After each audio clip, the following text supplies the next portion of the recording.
किसके ऊपर लाया गया है? सेलर के ऊपर। सेलर, यहाँ पे कुछ ऐसे गुड्स हम पढ़ रहे हैं, कुछ ऐसी सर्विस हम पढ़ रहे हैं, अगर वो सेल होंगी तो उस पर क्या होगा? टीसीएस अलग से वसूल किया जाएगा। It's like GST. जैसे मान लीजिए मैं अभी लिस्ट पूरी पढ़ रहा हूँ, जैसे मान लीजिए पहला लिखा हुआ है इसमें, जब टीसीएस के हम नोट्स खोलते हैं तो इसमें लिखा हुआ है alcoholic liquor for human consumption.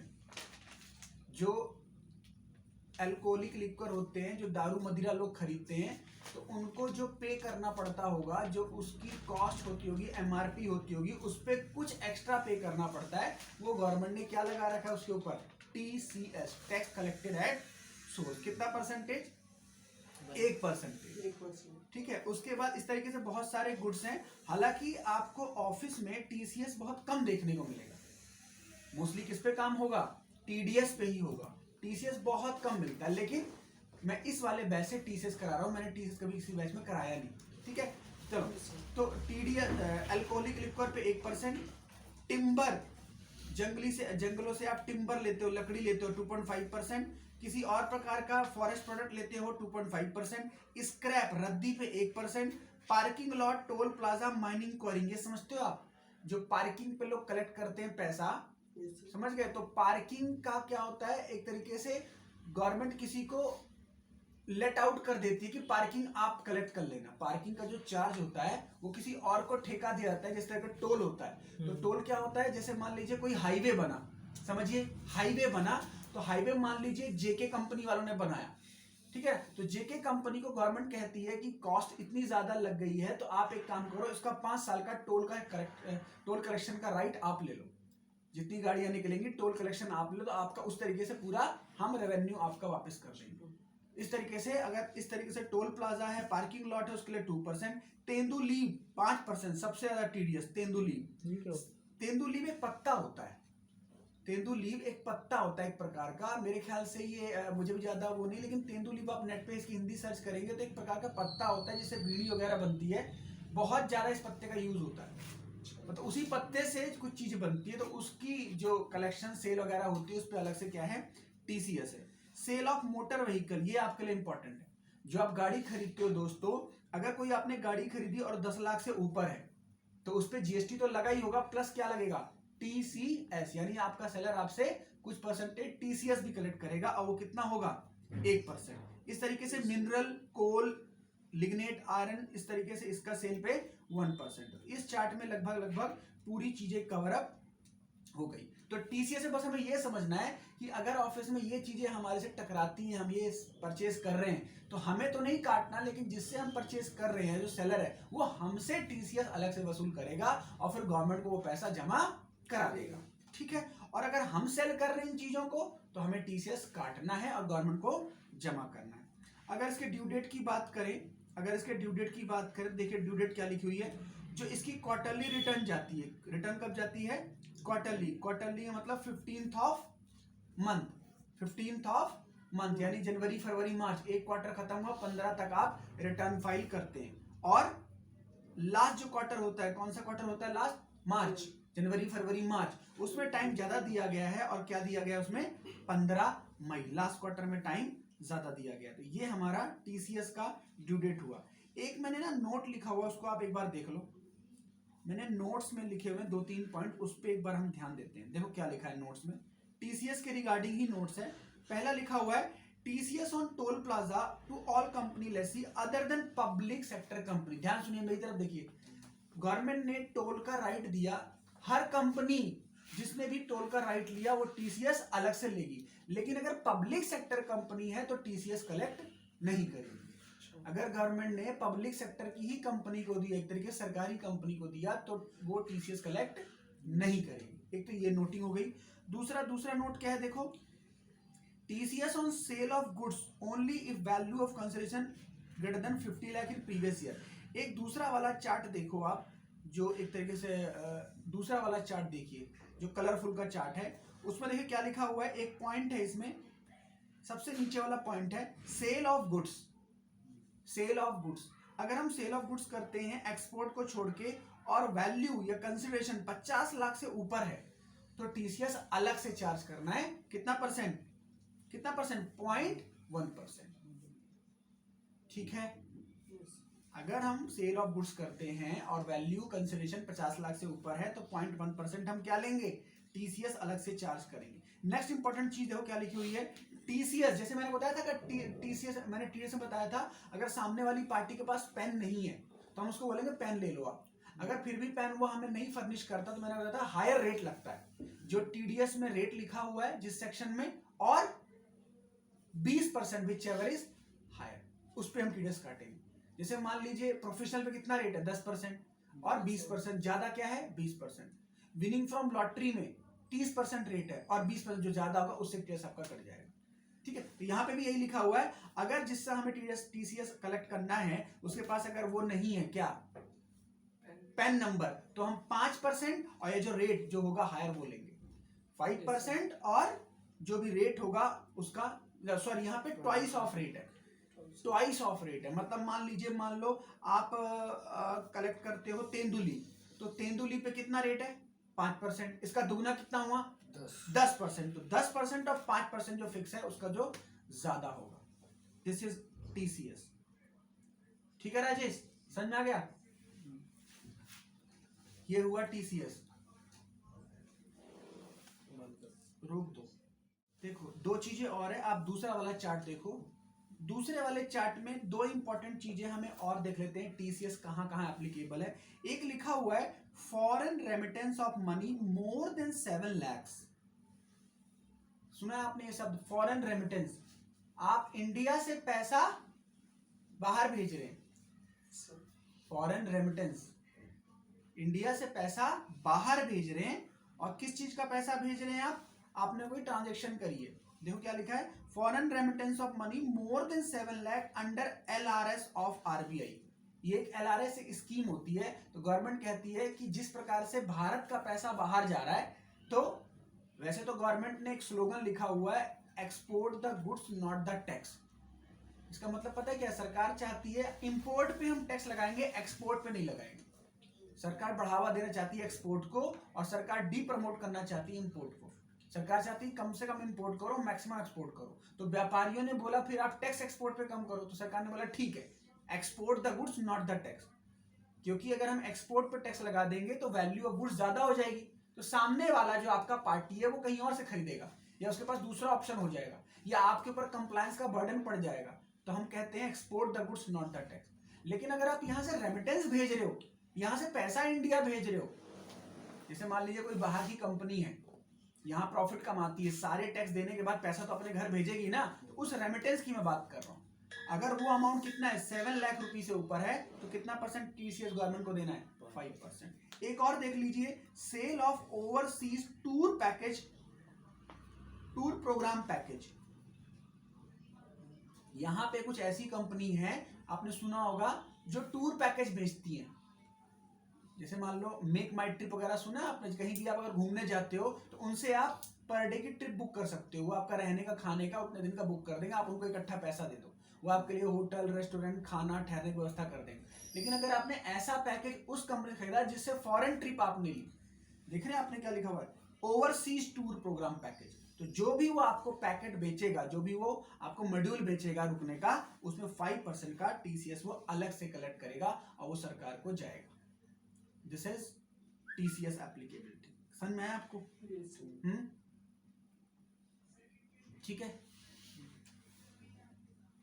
रुक दो।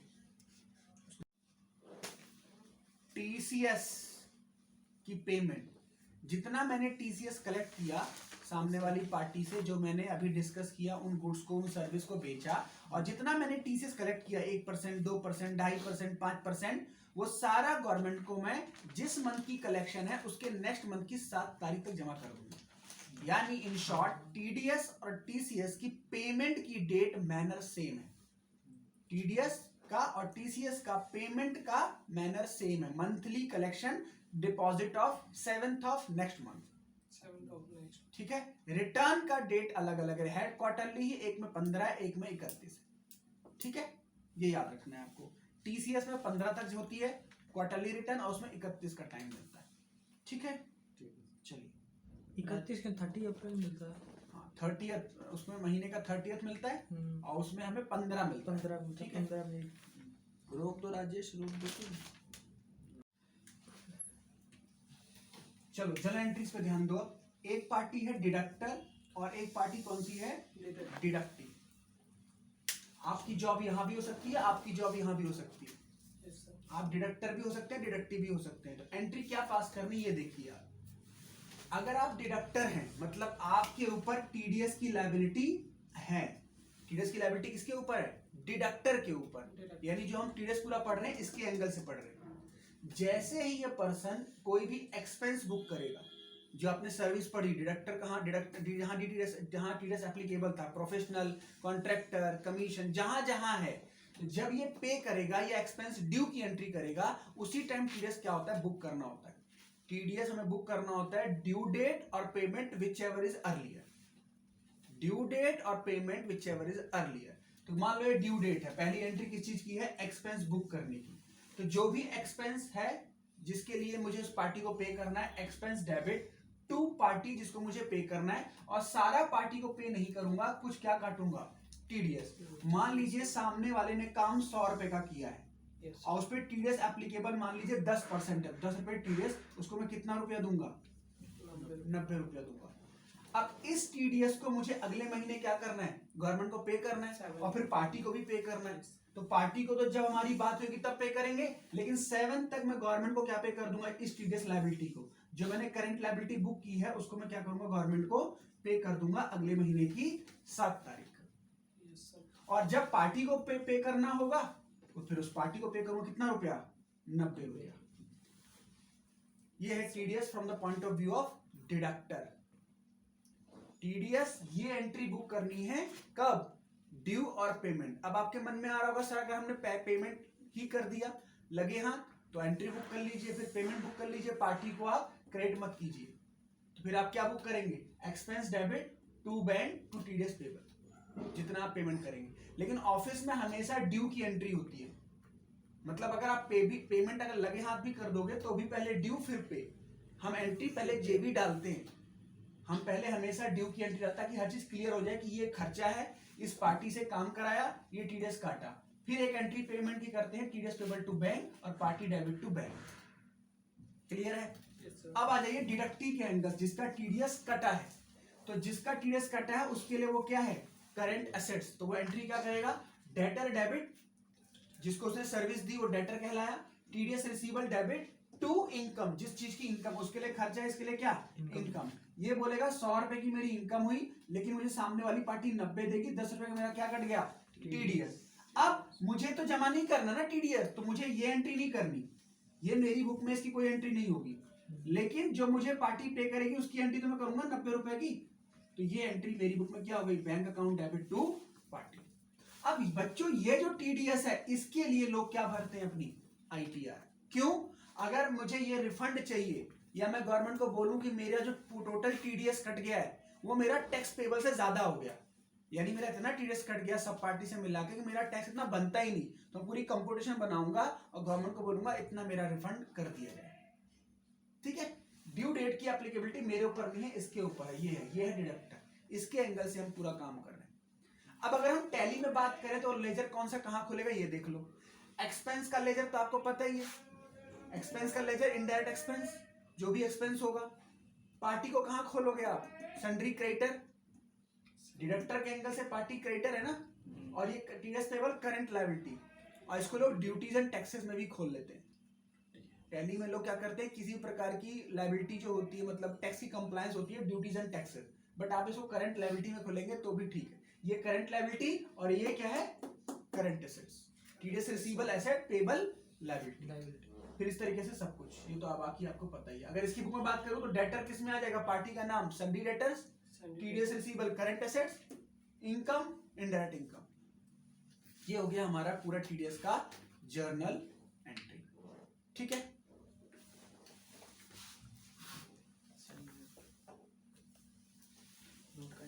हाँ, एंट्री नोट कर लो आप अभी। चलो अब आ जाओ। अब हम लोग एंट्री करते हैं विद जीएसटी। अगर हमने ऐसी गुड्स या सर्विस सेल करी है जिसपे जीएसटी एप्लीकेबल है और टीडीएस भी काटना है ना, टीडीएस अपनी जगह है, जीएसटी अपनी जगह है। जीएसटी इनडायरेक्ट एक्सपेंस है, सॉरी इनडायरेक्ट टैक्स है, और टीडीएस डायरेक्ट टैक्स है। तो जहां जहां जीएसटी वो जीएसटी भी लगेगा और टीडीएस की एप्लीकेबिलिटी भी लगेगी। तो एंट्री कैसे पास करेंगे ये देख लो आप। आपने जो एक्सपेंस बुक किया वो डेबिट, जिस चीज का आपने सर्विस ली वो एक्सपेंस डेबिट, और उस सर्विस पे अगर जीएसटी आपने पे किया तो जीएसटी जो हम पे करते हैं वो हमारा इनपुट होता है। जो जीएसटी हम पे करते हैं वो हमारा इनपुट होता है। अब यहाँ पे मैंने अभी ज्यादा डिटेल में नहीं बताया, जीएसटी अगर सेम स्टेट में आपने सर्विस ली तो फिर जीएसटी इनपुट दो नाम से डेबिट होता है, एक सीजीएसटी और एक एसजीएसटी।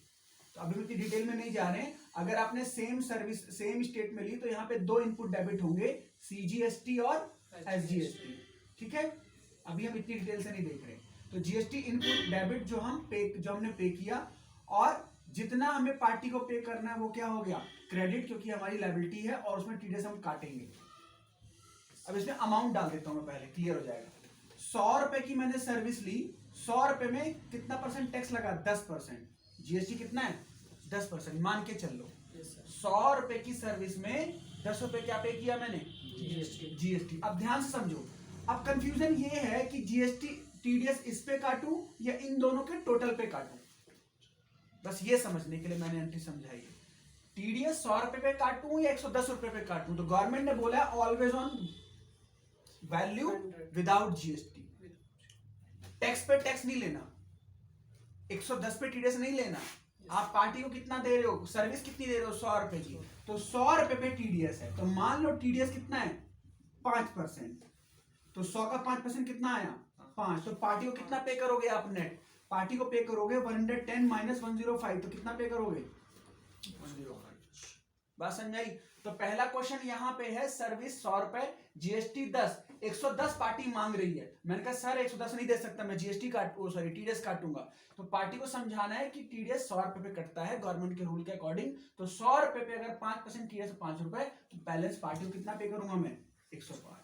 अब ये 5 रुपए सरकार को पे कर दो फटाफट, 7 तारीख को, अगले महीने की 7 तारीख को टीडीएस पेबल टू बैंक। 5 रुपए यहां गया, और पार्टी को कितना पे करना है, 105। जब पे करना है पे कर देना। एंट्री क्या होगी, party account debit to bank.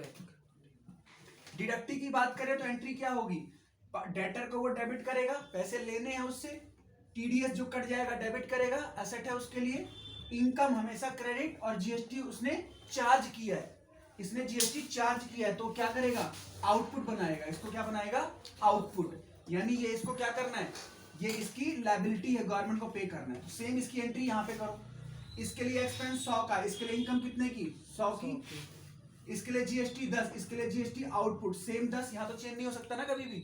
अब यहाँ बताओ, इसका टीडीएस कितना कट गया, 100 रुपए कट गया होगा, कितना, 5। तो यहाँ भी 5, ये कितना पे कर 105, तो यहाँ भी कितना आएगा, 105। बस अब जब इसको पैसे मिलेंगे तो एंट्री क्या हो जाएगी, bank account debit to debtor. Clear है, this is TDS with GST. ठीक है, अब एक बार लेजर की बात कर लो जरा। टैली में लेजर कहां खुलेगा, expense, indirect expense, GST input हो या आउटपुट हो, duties and taxes, party, sundry creditor, TDS payable, dues and taxes भी ठीक है, करंट लायबिलिटी भी ठीक है। ठीक, इसकी बुक में डेटर जो भी नाम होगा सर्विस ली होगी, sundry debtor, TDS receivable, duties and taxes, या फिर current liability, assets, current asset, receivable है इसका, इनकम, इनडायरेक्ट इनकम, और ये GST output, duties and taxes. अब देखो लो यहाँ पे, देख लो एक बार, ये इनकम हमेशा इनडायरेक्ट इनकम मत सोचना। अगर मेरा मेन बिजनेस है तो ये डायरेक्ट इनकम भी हो सकती है, नेचर ऑफ बिजनेस पर डिपेंड करता है। ठीक है, तो this is it, general entry in including GST. ठीक है,